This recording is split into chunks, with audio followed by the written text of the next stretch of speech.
All right, buddy. It's just me and you. Just me and you, baby. Addressing the elephant in the room. No Andrew today. No Andrew today. Where is he again? Where's he heading? Arizona, I believe. Arizona. That's right. Yeah. Golf, sun, hiking. Paradise. Lucky guy.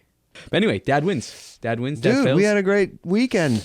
We had a little, we took the older kids for an overnight in Columbus. Joint Dad win, yeah. So to be clear. We met up. Met up. I met up with Naveed and his two oldest kids. I brought my three oldest. Yeah. And got a little hotel pool swim in. That's right.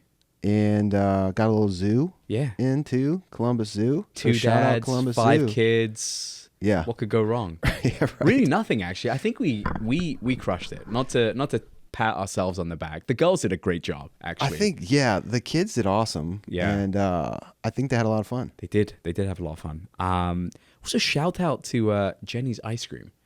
Jenny's. I don't think I've had... I was trying to rack my brain if I'd had Jenny's before, and I think I got them confused with a different brand.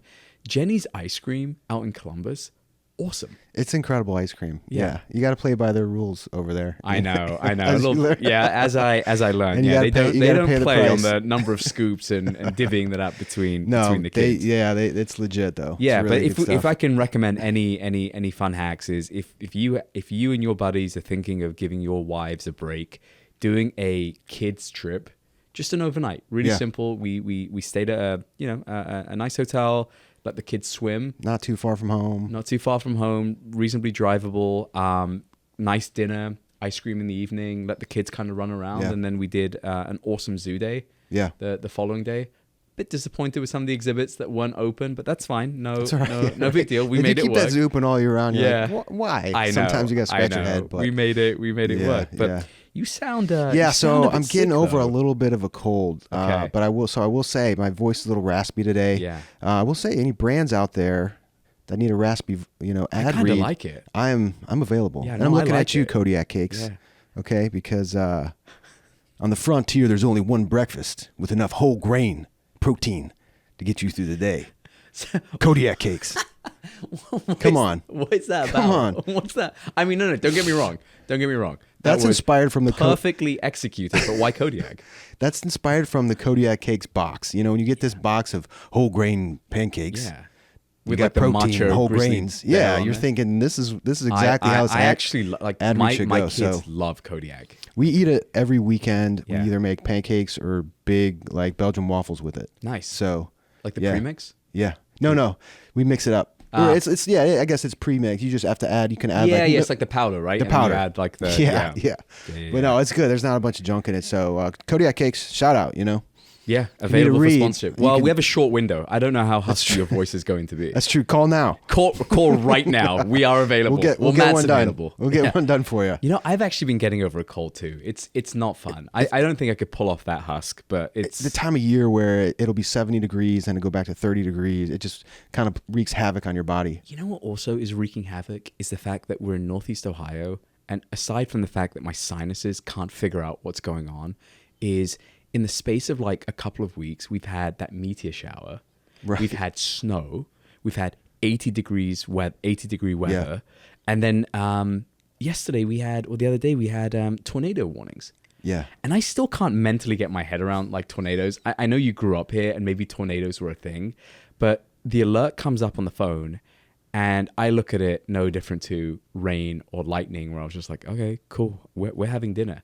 My wife saw it and she's like, everyone in the basement. I was like, I'm halfway through my dinner. She's like, everyone in the basement. And so we literally had to wait in the basement Really? until it went Now, through. did you get a tornado watch? Was that what came? Or because there's I a think it's the difference between a warning no, and a it watch. was a warning. I think something had touched down. Okay. And on my way back from work, it was getting progressively everything, like the weather was getting progressively worse. And there had been a tree that was struck by lightning, and it was like collapsed in the middle of the road in the intersection. So we had to find like a new sort of way home. So yeah, Ohioans don't mess around when it comes to No, I gotta tornado say too, warnings. at our house, the tornado watches are warning. I can't remember which one is which, but it's an issue.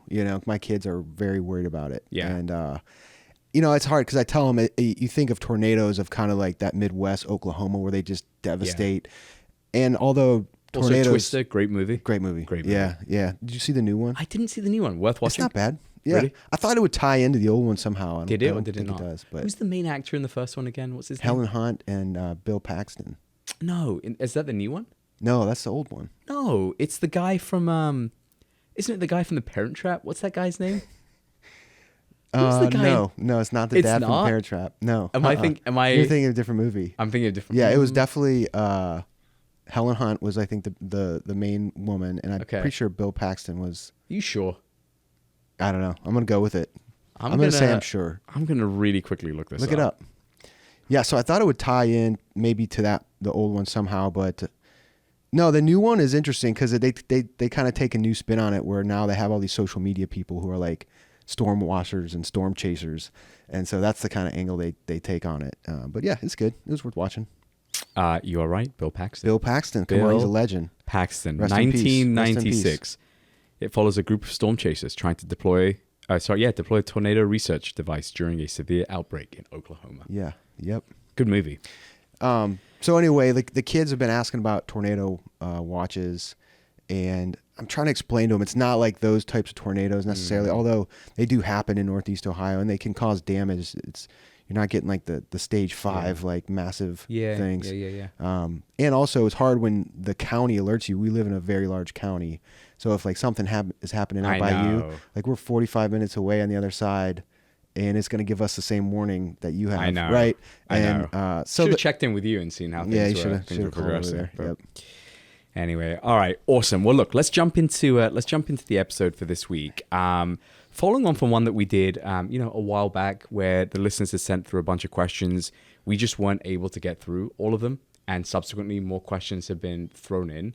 So I figured, let's just jump in. Let's answer a bunch of these questions. I really enjoyed the last one, and hopefully the listeners did too. So, what's been added, my friend, is questions around like the newborn phase as well. So those are pretty good topical ones that we have right now. All right.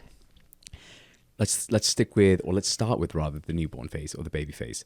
What's the most irrational thing that you have Googled at 3 a.m? Yeah, newborns make the craziest sounds when they're sleeping. I mean, like it'll wake you up and you're like, what was that? And it is normal, but like we used to joke, it sounded like a mini pterodactyl, like making screams or screeches. But those have been the ones that'll wake me up and be like, wait a second, is that normal? Do your kids do that at all? All the time. Okay. All the time. Yeah. I have with one of our twins, she just makes this like random like squeal. She'll just like randomly squeal. Yeah. And you'll either hear it on the baby monitor if you're downstairs, or you'll hear it like in the middle of the night and you like jolt. Because it's not what you'd expect. Right. Or she like slams her legs. Okay. Like she slams her legs and then you Google all the. Let me take a step back. I feel like you Google more things the first, second, maybe third time when you have kids. Yeah. I think when you are in the later stages of having kids, I feel like you've seen most things. Yeah, I agree. I think for this, like we know that kids make weird noises now. But yes, the first one, it was like, is she breathing? Like you're like watching over them. You're like, is there a breathing problem? Like what is going on? Yeah. And they can't talk to you, right? So that's the hardest thing. They can't really tell you what's going on. Yeah. But it does get easier, I think, as you have more kids and you know what to expect. Yeah. I should call out, I didn't credit the listener because I couldn't figure out what their name was based on their handle. BVIE_364. Couldn't even tell you. Couldn't tell you if it's a guy or a gal or a bot. No, no idea. No idea. Right. All right. Rajesh from Wisconsin. What baby product is 100% overrated? This could get you in trouble. You got anything on top of mind? I do. Go ahead. Our eldest, she was a colic baby. And honestly, for any parents going through colic or have been through colic, you'll know, like, it is brutal. Yeah. And we tried everything. You get like colic calm and like gripe water and like all of those things. And I just don't know if those things are placebo for the parents, where you think maybe they're working, maybe they're not, maybe it's just a fluke. I'm telling you, none of that stuff worked for our daughter. We probably spent, hours researching different types of colic type medicine, doing air quotes medicine, or herbal and medicinal for kids at that age. Nothing worked. So I would say anything colic related, totally overrated. Now, the flip reverse of that, not that anyone asked, but I will give my opinion, is the snoo. The SNOO. Okay. The first time, we never used it. What is it? So the snoo basically is a bassinet with a built-in swaddle that you can change sizes and configurations. Okay. But it motion senses when your kid moves. So it then mimics like the rocking and sound that I'm guessing that you would experience in the womb. So if a kid starts moving around, the snoo progressively gets a little louder with like the white noise. It's like that womb sound, like the yeah. So it's paying attention to the movements and the sounds of the baby. Of the kid. That's pretty cool. And you can do settings on like your phone so that like, you know, if you need additional rocking, you can crank it up a little bit. And then as your kid starts to taper off, you can taper off like with a setting.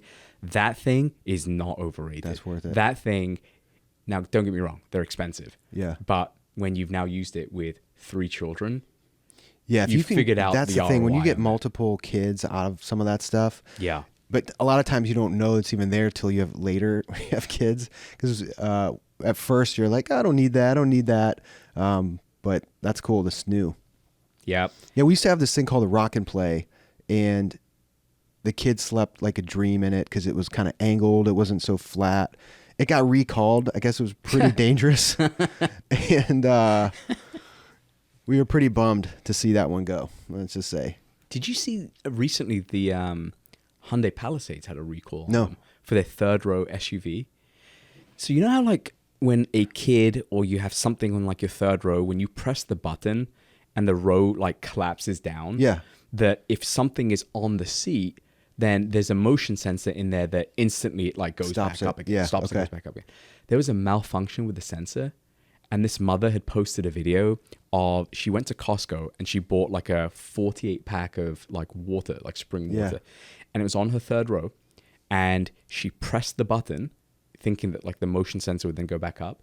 It crushed the entire like pack of water. Yeah. And I think like the recall happened because either a kid got hurt or died. Oh my gosh, that's terrible. Yeah. So that's what a nightmare. I know, crazy. All right, Philip from Toronto. Shout out to our Canadian listeners or listener. I don't know. Do we have many? We have one. Got one. What was the weirdest thing that instantly calmed your baby? Well, probably weird for the kid, not so weird for me if you know me, but I started beatboxing for the kid, just dropping some beats, and the kid just like stops and like stares at me like, what is this amazing noise coming from my dad's mouth? So I think it takes him by surprise a little bit. Did your wife like that noise? And it calms him down a little bit. She gives me the same look as the baby, but yeah, the beatbox actually it does help. It can help a soothing crying baby. So try it out. We went through a stretch where squats were the only thing that Squats? Squats. Really? Squats were the only thing that worked. And initially you're like, oh, okay, this is fine. I'm kind of getting like a workout out of this. By the time like you're done, like your quads are burning. Right. And the kid's still screaming because the squat is the only thing that That's helped. great, man. See you later, Dad Bod. Just going to squat it off, right? Squat it off. Yeah. That's might have a dad upper half or whatever, but like quads for serious quads. The squats. Yeah. All right, Mikey T. I don't know why.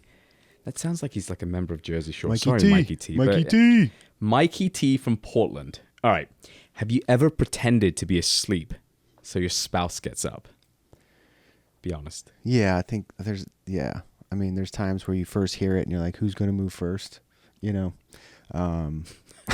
It's kind of it's who can wait the longest, but I think that's your always initial instinct, and then you try to think like, okay, just get up. Do you ever find that even if you pretend, and then your spouse gets up, that you still can't get back to sleep? No, you still can't sleep. Guilt, yeah, because then you instantly, the guilt then like comes in. Guilt. Yeah, insta guilt for sure. I don't know. I just feel like there's no good way to divvy it up because there's no winner in that situation. No, definitely not. And to be fair, in the newborn stage, at least, my wife is the one getting up for everything. So like, I have the monitor for the other 2 kids that need it. How we've been doing it. Yeah. That's And so that's kind of how we divided up more by kid. Like, I know she's going to be up feeding the baby multiple times a night. And the other monitor is supposed to be alarming me if one of the other kids is screaming or asking for something. We had one the other day where, just because like the configuration of the rooms, we had like moved the snooze to a different bedroom, and just by the time of night it was, and whatever, my wife was like, you know what, don't worry, we don't have to move them. Why don't I stay in this room and you stay in like the other room? Just make sure you've got the monitor on for the kids. Okay.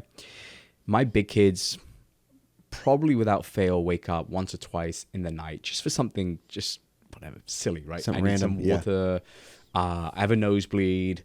Not silly, I guess. I've thrown up. I guess also not silly. Right. So right. The last couple of weeks have been pretty eventful. Yeah. And so we decided to do like a divide and conquer where we said, you know, we don't need to both be up with the twins and both be up with the big kids. Exactly what you said. One takes these 2, the other takes these 2. And given that she's breastfeeding, she's like, I'll take the twins, you take the bigger kids. Okay. Dude. The first night we did that, and we've done it a couple of times, but the first night we did that, the big kids didn't wake up. So I got like a full night of sleep. Meanwhile, like my wife like had been up with the twins like a whole bunch or whatever. And so we both like finally come down like in the morning. I'd like got the big kids out, and she's like, how many times are the kids up? Literally, Did you just start eating your cereal real fast? For a split second, I was like, should I just lie? Should I just tell her? Should I just walk out of the room? I was like, I think I heard one of them coughing on the monitor and it woke me up. So she's like, none. I was like, yeah, that's correct. They didn't wake up. So that was, terrible. Oh, man. Terrible. That's funny. All right, jumping to the next one. Jody from LA. I have no idea if that's Jody a boy or Jody a girl.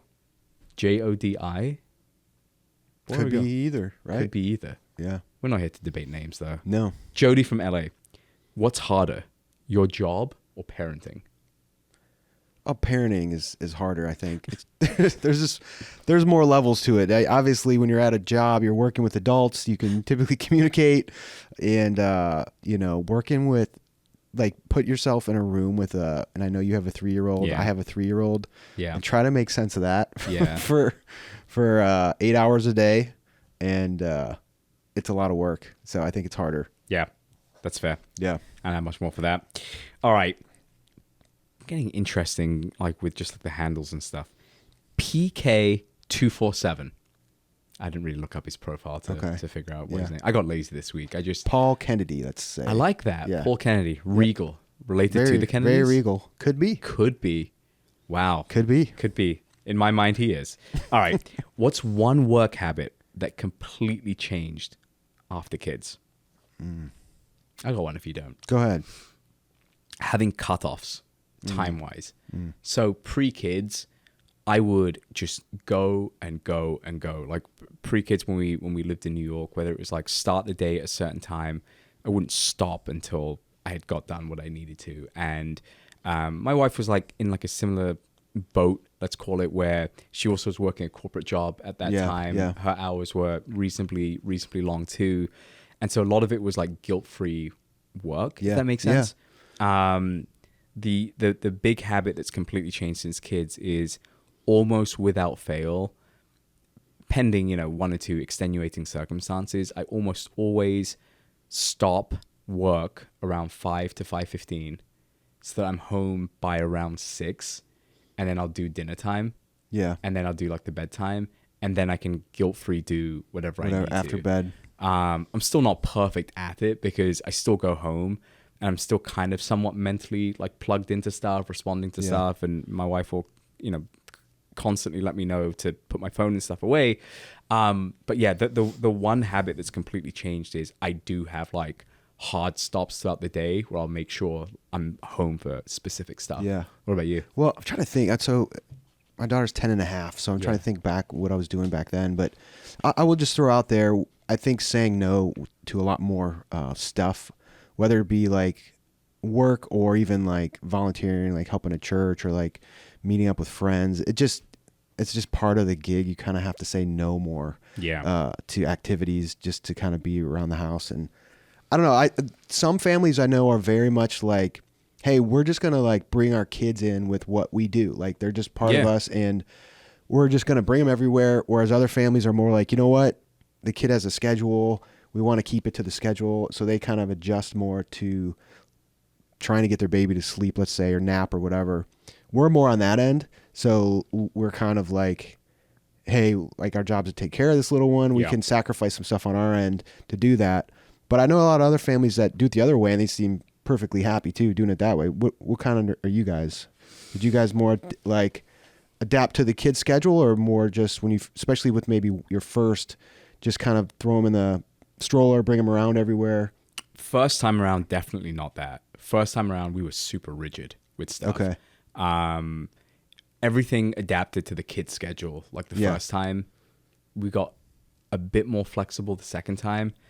This third and fourth time around, it's, I don't know, it's almost like a hybrid. I still do think like some kind of rigidity and routine is very important, like for the kids. Yeah. Naps and stuff like that we'll never forego. Even like when we planned this Columbus trip, we planned it around like nap time. We figured out we would drive at a time where both of our kids could take a nap. And even the drive home, I was like, okay, if I leave at this time, we can sneak like a nap in or whatever. So I just think having some kind of routine ensures that it's almost like that narrative of, you know, if you, whether it's drinking or going out, staying up late, whatever it is, you're always stealing from tomorrow. And that's kind of how it has always felt, is if you skip a nap to do something, it's great then, you're going to pay for it in the evening. That's how we always felt. And I always feel like people kind of, I don't know, maybe they don't care, but you do kind of feel like people are like, man, you're just so rigid with the naps. But you're like, yeah, but if we don't nap, like... It's funny. People give you such a hard time. Yeah, I'm like, later our life is going to be miserable. They're not going to go to bed. They're going to be super crabby. Like, it's just going to be a lot to handle. We had a lot of family members who like just kept going on about like rigidity that we would have. But our kids are great sleepers. Like we have, you know, no matter how hard the day collectively might be, they get a pretty good stretch of sleep in the evenings. It gives us like a mental break at night too. Yeah. And honestly, it's the best thing for the kids. So typically if your kid's sleeping like what they should be sleeping, they're usually healthier. You know, one thing I didn't share with you is, so on the way back from our trip in Columbus, my eldest doesn't really nap anymore. My second oldest, like she does, and that's kind of how we had like plan the drive and whatever. And the drive is the perfect amount of time that she can get like a decent stretch of sleep. And we're driving back, and my second oldest has like nodded off at this point. She's whatever. And I'm like, you know, I really want to listen to like one of my podcasts. I had like an hour and 15 left. I was like, that's around what we have left to drive. And I'm looking in the rear view, and my eldest is like, you can feel like her eyes going. And I'm like, you know, I could keep her up, because I know like if she naps, she's one of those kids that if she naps, she will not go to bed at like her regular time. Yeah. And I went, you know what? I really could use the silence for like an hour, hour and 15. Yeah. Listen to my podcast. Just a great drive back. Yeah. Peaceful for everyone. Both kids wake up as soon as we roll home.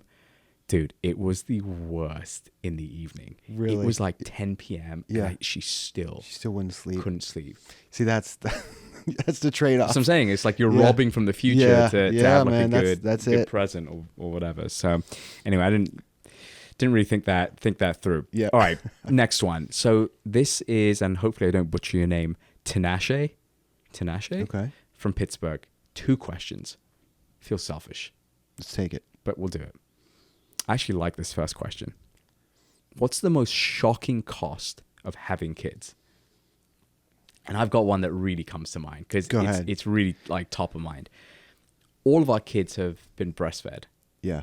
The first time around, she was so, my daughter was so small in terms of like when she came out, in terms of birth weight, that she was having a tough time latching. And so in the spirit of getting her what she needed, the doctors had recommended express and pumping and all that stuff.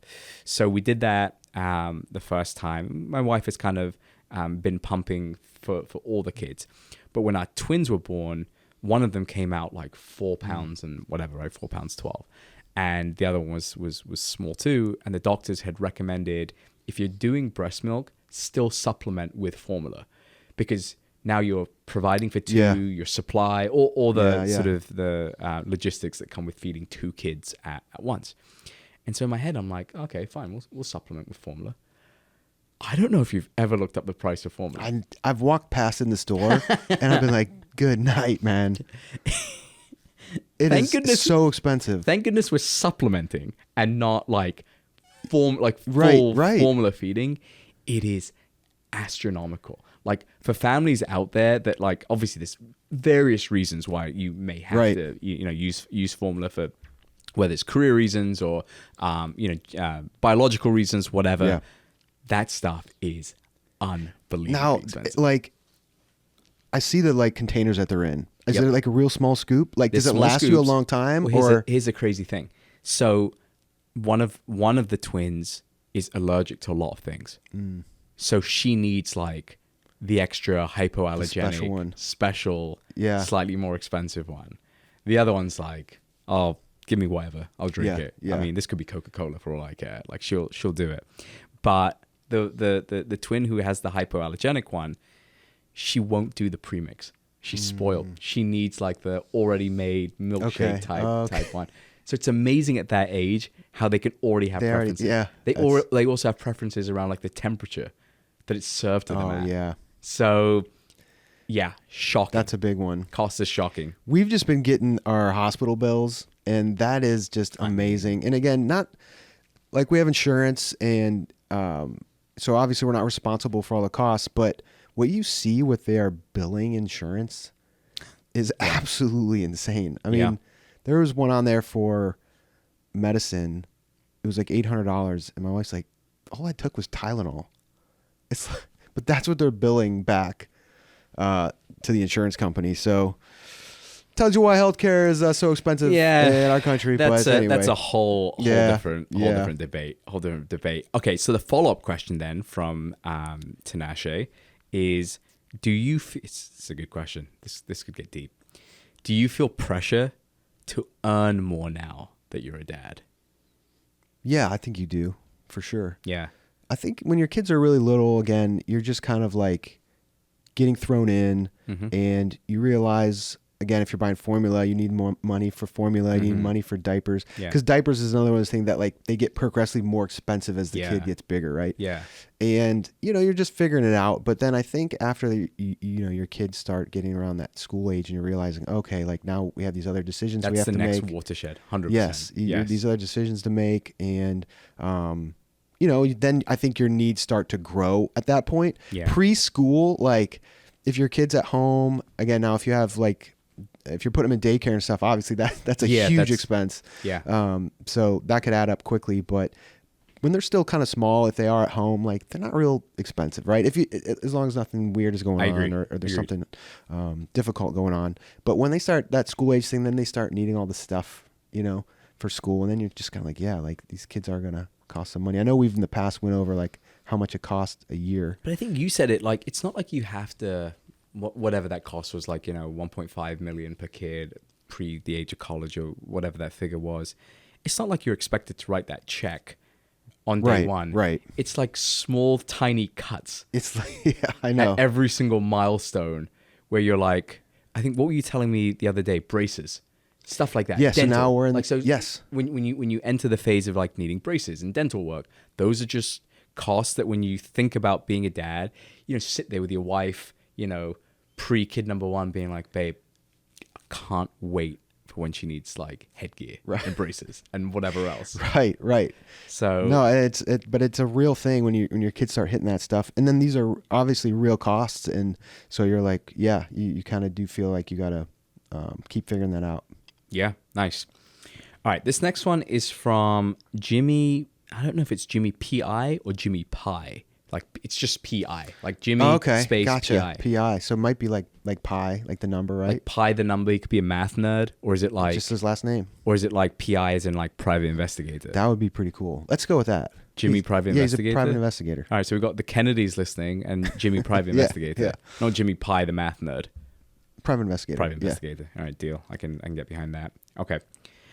What's something small that your spouse does that you appreciate more now? I guess this isn't really a small thing, I guess. Yeah. It's just her general attitude with the kids on a daily basis it's awesome. And again, you don't see that in your spouse until you have kids, right? So you don't exactly know like what that's going to look like. It's different when you're around like nieces and nephews and you can kind of turn it on and turn it off. But like when you see it every day, day in and day out, she just has an amazing attitude with our kids and she's such a great mom. Yeah. So yeah, I know I'm buttering her up, but you are, and that's not small. But that's pretty big. That's not small. Yeah. No. I'd What echo about the you? same What do you got? sentiments, but if I could actually answer the question, Matthew, something small that your spouse does, it's not small either. I think she can pick up on just my energy shift if I'm feeling overwhelmed with the kids and things like that. And she's good at she's done this a couple of times where she's like, just go upstairs and take a quick nap. Even though I should be the one. I mean, she does, right? Like she obviously does, but it's very rare that I'll say to her, I need to go take a nap. Now, let me rewind. I do say that a lot, but I don't actually act on it. I whine a lot. Right, yeah, I do whine a lot. But she's very good at being like, just go lay down for 15 minutes. If that's going to help you reset, just reset. And there's a video she took the other day that I actually need to share with you guys that we can put on like our social media accounts. I was doing floor dad, where like I was like on the floor, like just like with the kids. But the kids had like made, I don't know what they were doing. They were like jumping around like a floor is lava type thing. Ton of pillows everywhere. Yeah. So I'm surrounded by pillows. Dude, I laid my head down. You were out? I was out. That's and she great. has this video of me just like, you know when like you folded your arms? Like you folded Certain your way, arms and you're like, You're and out. I'm fighting it because like I'm like, I can't fall asleep there. I'll never hear the end of it. Right. And so instead of like waking me up, she just took a video of it. That's great. That's great. So yeah, I'll say sometimes too lately, my wife's been making the coffee, and that's been great because I usually make the coffee. You're a and when coffee connoisseur. You've got like the beans and we grind our own beans, nothing crazy. But, grow our own beans. we grow our own beans. Yeah, We have a young Brazilian boy that we. No, but I kind of usually make it, but when I do drink it, but she's been making it, which is good. Good for little you. thing. That is a small thing. I like that. Thanks for answering the question. Finally. There you go. All right. Last question. Not from a listener. From yours truly. You got your own questions here? Yeah, I figured I'd commenting on your own videos? Well, yeah, right. Or my burner account. No. There's so many. We'll do it. We'll do another one with Andrew as well. And maybe I'll repeat this one when Andrew comes back on too. What stresses you out most as a dad right now in this season? What stresses you out the most? I'll say as a family time, if we're all together as a family, when chaos is ensuing with 4 kids and a newborn, I'm having a hard time getting in on that. I'll usually, unless like I'm in a really playful mood, I'll get stressed if like it's just kids running everywhere. It's just the typical scene you can imagine. When you tell people you have 5 kids, what they think in their head is probably going on. Yeah. That does happen sometimes, you know what I mean? And it's like just, let's say, like toys strewn across the room. Yeah. Kids aren't even playing with them. Yeah. Kids running around, screaming, loud. Yeah, that stresses me out right now. So that's fair. Sensory overload. I think that's a great way to put it. Mine right now. I'm gonna use that sensory overload. I'm just gonna call it out. I think at home. All right, there you go. Sensory overload. You're so welcome. Bedtime for me. Yeah. Yeah. It's just because the 2 older kids have recently started sharing a room. That in of itself has so many. I when they're both asleep, there's nothing cuter than seeing your 2 kids sharing like a bed. Like kids sleeping has such an innocence to it absolutely. Anyway. Yeah. But when you got 2 of them like cuddled up together, it's so cute. Getting them to sleep has been a real challenge because all they want to do is just goof around for the most part. Girls just want to have fun, man. Girls just want to have fun. Song. Cindy's right. Yes, that's right. Cindy was so right. Shout out Cindy. Great song. But yeah, so we got bedtime with the 2 older kids. That's obviously challenging with them sharing a room, but bedtime with the twins, dude. Yeah, that's a lot. It's a lot. It's a lot. And it's coming every night. Well, you know what's funny is, and this is kudos to my wife because she stuck to this on day one. I lie. Day two. Day one, we tried doing like separate like routines for the twins to work. And on day two, she went, they are on the same routine going forward. When one wakes up, I'm waking the other one up. When I feed one, I'm feeding the other one. Yeah. All of that, right? It is amazing that you can have two twins right next to each other in these cribs, like maybe 12 inches apart, like their heads maybe 12 inches apart in terms of space.